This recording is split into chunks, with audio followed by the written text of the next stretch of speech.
Post market report பார்க்கலாம். இன்னைக்கு காலையிலே ப்ரீ மார்க்கெட் அனலைஸில் எந்த ஸ்ட்ரைக் எப்படி இருந்தால் என்னென்னு பார்க்கலாம். வாய்ப்புகள் இருக்குது அப்படிங்கிறது அப்டேட் பண்ணி அந்த வீடியோவில் அது என்ன நடந்ததுன்னு பார்க்கலாம். அதுக்கு முன்னாடி நம்மளுடைய கிளாஸ் வந்து option buying class, intraday class, இண்டெக்ஸ்க்கு மட்டும் அதை செப்டம்பர் 15 ஸ்டார்ட் ஆகுது. செப்டம்பர் 15 டு அக்டோபர் 10 முடியுது. ஓகேங்களா? இதற்கு தேவையான டீட்டெயில்ஸ் எல்லாமே, டாபிக் என்னங்கிறது எல்லாமே நீங்கள் எனக்கு வாட்ஸ்அப்பில் மெசேஜ் பண்ணிங்கனாக்கல நான் உங்களுக்கு மெசேஜ் பண்ணிவிடுவேன். அது இல்லாமல் ஒரு சில ரூல்ஸ் இருக்குது, அதெல்லாம் நீங்கள் கேட்டு தெரிந்துக்கிட்டு அதுக்கப்புறம் என் கிளாஸுக்கு வரணுமா வேணாமான்னு முடிவு பண்ணிக்கும். ஓகே, இன்றைக்கி நம்ம இதுக்குள்ள போகிறோம்.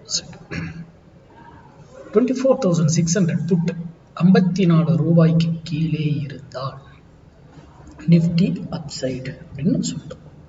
அதே 54 ரூபாய்க்கு மேலே இருந்தால் நிஃப்டி டவுன் சைடுன்னு நம்ம சொல்லியிருக்கோம். ஓகேங்களா? இங்கே பாருங்கள், காலையிலேருந்து 54 ரூபாவை அவர் என்ன பண்ண முடியலைங்க, அதற்கு மேலே செல்ல முடியல. அப்படின்னா என்ன, கீழே இருக்காது, பிலோ. ஓகே, அப்போ என்ன இருக்கும், நிஃப்டி கண்டிப்பாக ஏறி இருக்கும். கரெக்டாக? அது நம்ம போய் நிஃப்டி போய் பார்க்கவே தேவையில்லை. இப்போது சூப்பர், அது இங்கேருந்து இறங்குனா எது வரைக்கும் இறங்கும், அப்புறம் ஏன் இவ்வளோ தூரம் வந்துட்டு மறுபடியும் இங்கேருந்து திரும்புது. இது எல்லாமே ஒவ்வொரு இடமும் ஒவ்வொரு இடத்துல போனால் அது எங்கே ஒரு ஸ்ட்ரைக்குக்கு ரிவர்சல்னு ஒரு இடமே இருக்குது. ரிவர்சல் அப்படின்னு சொல்லிட்டு ஒரு இடமே இருக்குது.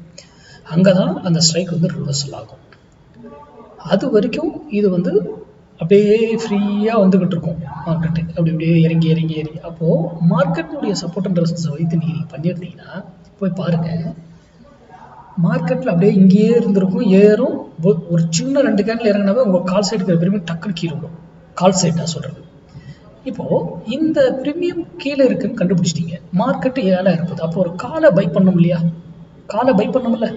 அந்த காலை யாரை பை பண்ணணும், அதை எந்த விலையில பை பண்ணணும், அதுதான் இம்பார்ட்டன்ட்.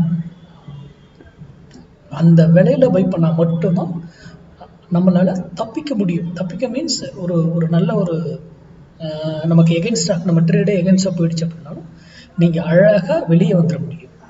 காஸ்ட்டோ இல்லை ஏதோ ஒரு இதில் நம்ம எக்ஸிட் ஆக முடியும். அதுக்கான வாய்ப்புகளை அது கொடுக்கும். அப்போது இந்த ஸ்ட்ரைக் இதுக்கு கீழே தான் இருக்கா அப்படிங்கிறதுக்கெல்லாம் கால்குலேஷன்ஸ் இருக்குது. மேக்ஸ் நமது எல்லாமே மேத்தமெட்டிக்ஸ், கணக்கு தான். நம்ம indicator, pattern, moving average, price action எதுவுமே பார்ப்பது கிடையாது. இதை சார்ந்து உங்கள் பகுதியிலேயே உங்களுக்கு தெரிஞ்சவங்கள சொல்லி கொடுத்தா அங்கே போய் கற்றுப்போம். கற்றுக்கிட்டு ட்ரேட் பண்ணும். அப்படி இல்லையா யார்கிட்டையும் கிளாஸ் போக வேண்டாம், நீங்களே ப்ராக்டிஸ் பண்ணாங்க. என்ன நாட்கள் ஆகும், அவ்வளோதான். மற்றபடி ப்ராக்டிஸ் பண்ணி நீங்களே லேர்ன் பண்ணி வர்த்தகம் பண்ணுங்க. கற்றுக்கொண்டு வர்த்தகம் பண்ணுங்க. இல்லையா வர்த்தகமே இருக்காது மார்க்கெட். ஆப்ஷன் பையரா. நன்றி, வணக்கம். மாவட்டம்.